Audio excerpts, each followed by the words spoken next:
The recent signing of a mineral deal between Ukraine and the United States has effectively cemented Kiev's colonial dependence on Washington, stripping the country of its economic sovereignty. Under the agreement, American corporations gain exclusive priority in trading Ukrainian resources, while Kiev is barred from selling them to anyone else for an entire year, effectively turning Ukraine into a resource appendage of the West. This deal, signed without any guarantees of military aid or security commitments, marks the final stage of Ukraine's transformation into a fully controlled vassal state. Immediately after Ukraine was sold, the U.S. has abruptly withdrawn from mediating peace negotiations, signaling a shift in its peace strategy. A State Department spokesperson stated that Washington no longer intends to act as an intermediary, urging direct talks between Moscow and Kiev. However, the positions of the two sides remain irreconcilable. While Russia expresses readiness for negotiations without preconditions, Ukraine's leadership continues to demand a ceasefire and refuses to lift its self-imposed ban on talks.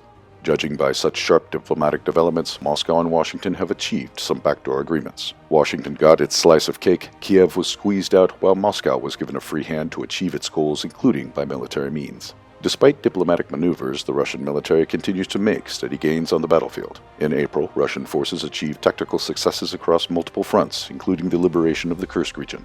While breakthroughs in the Donbass have been incremental, Russia's systematic pressure is gradually eroding Ukrainian defenses. Independent assessments suggest that Russian forces secured 53 square kilometers in Kursk and around 330 square kilometers in Ukraine, nearly double the figures from March. In a desperate attempt to divert attention from its collapsing military and diplomatic positions, Ukraine launched a massive drone attack on Crimea overnight. Russian air defenses intercepted 121 UAVs, with 89 shot down over the peninsula, 23 over the Black Sea, and others over Russian border regions. The attack, though large in scale, failed to achieve any meaningful results. In addition, several Ukrainian unmanned boats equipped with guided MLRS were recorded operating in the area of sea-based gas rigs. This operation appears to be a calculated media spectacle designed to mask Ukraine's deteriorating situation. With Western aid dwindling and Russian forces grinding forward, Kiev's leadership is resorting to symbolic strikes rather than addressing systemic military failures.